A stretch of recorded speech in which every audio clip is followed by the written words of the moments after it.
Your Excellencies, distinguished guests, ladies and gentlemen. I'd like to thank Prime Minister Nguyen Xuan Phuc and Professor Klaus Schwab for organizing this event. It brings together regional leaders, academics, and businesses to share their views on how ASEAN should respond to the Fourth Industrial Revolution. This Fourth Industrial Revolution is upon us. The global economy is being fundamentally transformed by new and far-reaching breakthroughs in technologies. Businesses are changing the way they operate. Workers are using technology to become more productive. Customers are changing how they make their purchases, and markets are growing bigger and becoming increasingly integrated. Here in ASEAN, member states are in a good position to take advantage of the new opportunities that this 4IR can bring. First of all, our economic fundamentals are robust. ASEAN will become the fourth largest economy in the world by 2030, after the US, China, and the European Union. We have a young and educated workforce. 60% of our population is under 35 years old. They are comfortable with new technology, and the digital economy in ASEAN is projected to grow to reach $200 billion by 2025. Secondly, ASEAN is committed to further economic integration. This is an important condition for the Fourth Industrial Revolution because it's about building networks, creating new synergies, and staying connected. And ASEAN member states have been working together towards the ASEAN Economic Blueprint 2025 so that ASEAN businesses can operate more seamlessly across the region. And it's important to involve businesses in this process because the private sector, and especially the small and medium enterprises, is the backbone of our economies and the source of entrepreneurship. ASEAN is also working with like-minded partners to strengthen the open and rules-based multilateral trading system. It's a system that has underpinned our growth and stability, but is under pressure and even threat.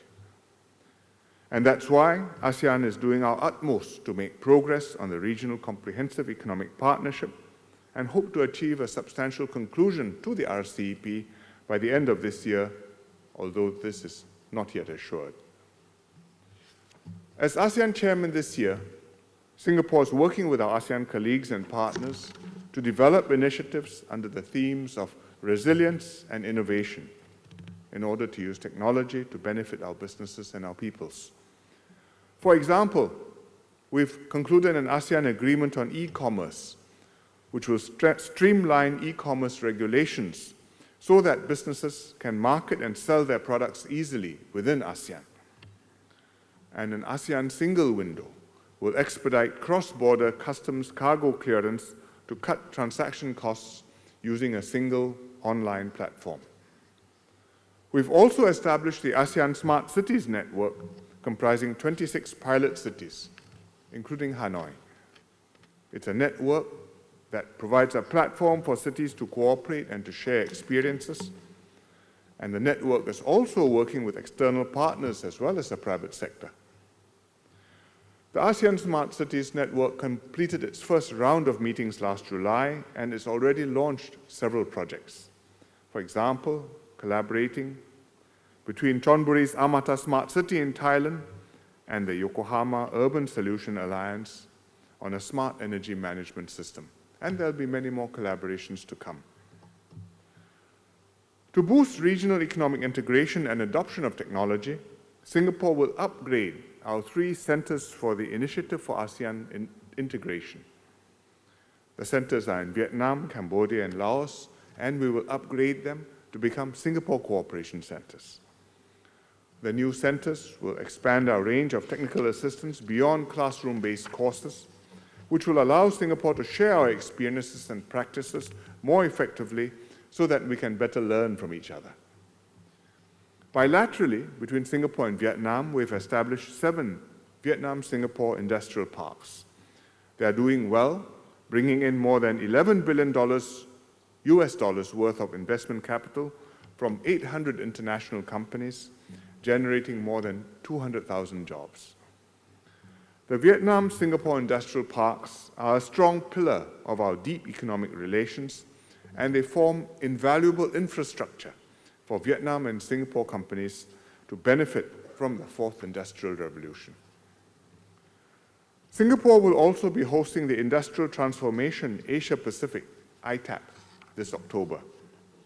It's the inaugural Asian edition of the Hanoi Messe, the world's largest industrial fair. It will expose ASEAN companies to the latest industrial technologies, and we hope that through ITAP, we can build an Asian Industry 4.0 community where manufacturers, technology providers, and innovators can share their latest ideas and technologies. And this will help ASEAN countries to upgrade their manufacturing sectors, which is a key pillar of many ASEAN economies, including Singapore's. These are just some of the initiatives ASEAN and Singapore are working on to prepare for the future economy. They are practical steps to promote ASEAN's use of technology in how we live, work, and play. The fourth industrial revolution is a dynamic and continuing process.